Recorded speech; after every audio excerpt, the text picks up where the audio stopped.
Sadarkah kamu dengan transisi yang terjadi dalam hidupmu?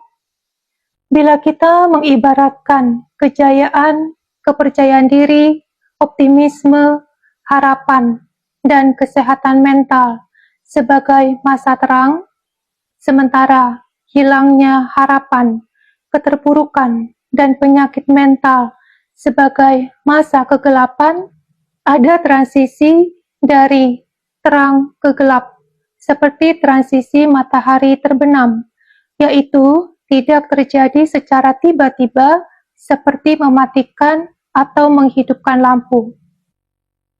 Bedanya, kita lebih sering membiarkan transisi dari terang ke gelap seperti saat menikmati sunset.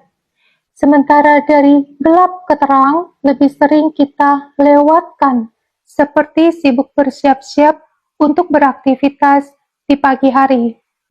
Untuk menyadari adanya transisi dari terang ke gelap, kita bisa mulai melakukan yang biasanya suka kita lakukan saat matahari terbenam. Mengamati, tapi dengan kesadaran bagaimana keadaan fisik, mental, atau emosional berubah. Seperti warna langit dari yang tadinya putih menjadi oranye atau mungkin merah, lalu ke abu-abu sebelum akhirnya menjadi hitam. Bagaimana perubahan dari optimisme ke pesimisme, ke amarah, ke mati rasa, putus asa, atau kebinasaan. Bila kita mampu menyadari transisi dari terang ke gelap, dari baik ke buruk, dari sukacita ke penyesalan, dari optimisme ke pesimisme, dari ketulusan ke dendam, kita mempunyai ruang dan waktu untuk mencegah, memperlambat, atau bahkan memutuskan prosesnya. Istilah bahasa Inggrisnya nip at the bud, mematahkan saat baru menguncup agar tidak tumbuh lebih jauh. Namun karena tidak tahu, seringkali kita perlu mengalami pahitnya terlebih dahulu untuk menjadi tahu. Setelah tahu, pengalaman akan membuat kita tidak jatuh ke lubang yang sama 2 kali. Tapi untuk bisa melakukannya, kita perlu menguasai pengalaman itu, terbebas dari siksaan pengalaman itu, dan kembali ke pikiran dan jiwa yang tenang untuk bisa mengevaluasi secara objektif dan ilmiah. Untuk itu, kita perlu mengenali konsekuensi dari dampak psikologis pengalaman itu terlebih dahulu. Kita perlu tahu tidak hanya pahitnya saja, tapi juga mengenali konsekuensi dari terus menyimpan kepahitan itu. Konsekuensi dari amarah, tidak ragu-ragu untuk menyakiti perasaan orang lain, dorongan untuk menghancurkan semuanya, kalau perlu sama-sama binasa. Konsekuensi dari kecemasan dan ketakutan, percaya semuanya pasti berakhir buruk, selalu merasa terancam, workaholic, tidak mampu berhenti bekerja, bahkan merasa bersalah kalau istirahat.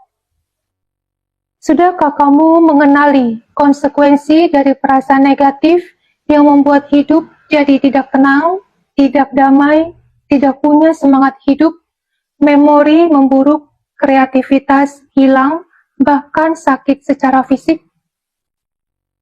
Kita harus bertekad tidak mau dikendalikan oleh dampak psikologis lagi, tidak mau dikekang oleh perasaan negatif lagi. Kita bertekad mau bebas dari jeratan emosi negatif.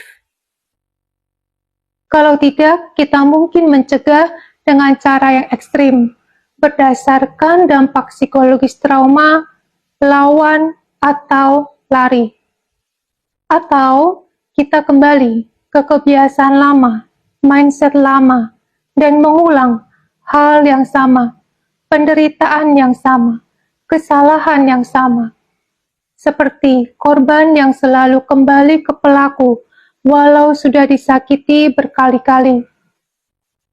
Atau terus dihantui bayangan buruk masa lalu sekalipun peristiwanya belum tentu sama atau sama sekali berbeda.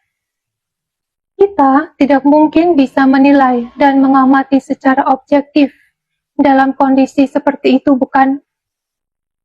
Kesadaran, niat, dan usaha untuk pulih akan membebaskan kita dari dampak psikologis yang merugikan.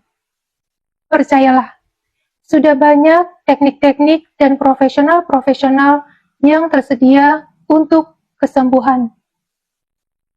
Kita hanya perlu menyadari apa yang salah dan niat untuk sembuh. Cara yang tepat dan orang yang tepat untuk kita akan muncul. Alam semesta pasti mendukung orang-orang yang berusaha menjadi lebih baik. Percayalah.